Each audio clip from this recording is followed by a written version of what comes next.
അസ്സലാമു അലൈക്കും. നമ്മൾ ഏറെ ആഗ്രഹത്തോടെ കാത്തിരുന്ന വിശുദ്ധ റമദാൻ മാസത്തിന്റെ അവസാന നിമിഷങ്ങളിലാണ് ഇന്ന് നാം നിൽക്കുന്നത്. ഒരു പ്രിയപ്പെട്ട അതിഥി നമ്മളെ വിട്ടുപോകുമ്പോൾ ഉണ്ടാകുന്ന വേദന പോലെ തന്നെയാണ് റമദാൻ വിട പറയുമ്പോൾ നമ്മുടെ ഹൃദയങ്ങളിലും ഉണ്ടാവുന്നത്. റമദാൻ മാസം എന്നത് വെറും ഉപവാസത്തിന്റെയും വിശപ്പിന്റെയും മാസം മാത്രമല്ല.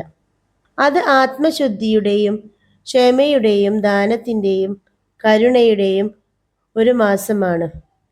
ഈ മാസത്തിൽ നാം ഖുർആൻ കൂടുതൽ ഓതുകയും നിസ്കാരം കൂടുതൽ ശ്രദ്ധയോടെ നിർവഹിക്കുകയും ചെയ്തു.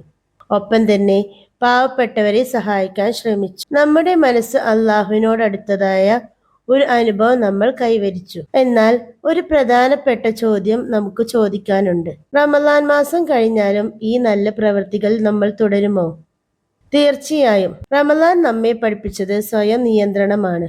വിശപ്പും ദാഹവും സഹിച്ചുകൊണ്ട് നാം നമ്മളെ നിയന്ത്രിക്കാൻ പഠിച്ചു. അതുപോലെ തന്നെ നമ്മുടെ നാവിനെയും കണ്ണിനെയും മനസ്സിനെയും നിയന്ത്രിക്കാൻ നമുക്ക് കഴിയണം. റമദാൻ കഴിഞ്ഞാൽ പഴയ തെറ്റുകളിലേക്ക് തിരികെ പോവുകയാണെങ്കിൽ ഈ വിശുദ്ധ മാസത്തിന്റെ യഥാർത്ഥ ലക്ഷ്യം നാം നഷ്ടപ്പെടുത്തും. റമദാൻ മാസം നമ്മെ ഖുർആനോട് അടുത്താക്കി. അതുകൊണ്ട് ഈ മാസത്തിന് ശേഷവും ദിവസം കുറച്ച് സമയമെങ്കിലും ഖുർആൻ ഓതാൻ നാം പരിശീലിക്കണം. നിസ്കാര സമയത്ത് നിർവഹിക്കണം.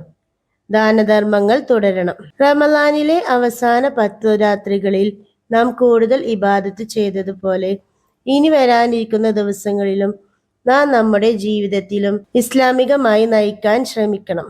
റമദാൻ നമ്മോട് വിട പറയുമ്പോൾ നമ്മൾ അള്ളാഹുവിനോട് ഇപ്രകാരം പ്രാർത്ഥിക്കുക: അല്ലാഹുവേ, ഈ റമദാനിൽ ചെയ്ത നമ്മുടെ സൽപ്രവർത്തികൾ നീ സ്വീകരിക്കണമേ. ഞങ്ങളുടെ പാപങ്ങൾ ക്ഷമിക്കണമേ. വീണ്ടും ഒരു റമദാൻ അനുഭവിക്കാൻ നമ്മെ അനുഗ്രഹിക്കണമേ. റമദാൻ മാസം പോയാലും അള്ളാഹു ഒരിക്കലും നമ്മെ വിട്ടുപോകുന്നില്ല. അതുകൊണ്ട് ഈ ബന്ധം നമുക്ക് നിലനിർത്തണം. അവസാനമായി, റമദാൻ നമ്മെ മാറ്റിയ ഒരു മാസമായിരിക്കട്ടെ. നമ്മുടെ ജീവിതത്തിൽ നല്ലൊരു വഴിത്തിരിവ് കൊണ്ടുവന്ന മാസമായി അത് മാറട്ടെ. റമദാൻ കഴിഞ്ഞാലും നാം നല്ല മുസ്ലിങ്ങളായി തുടരാൻ പരിശ്രമിക്കുക തന്നെ വേണം. അള്ളാഹു നമ്മളെ എല്ലാവരെയും ശരിയായ വഴിയിൽ നിലനിർത്തട്ടെ. ആമീൻ യാ റബ്ബൽ ആലമീൻ.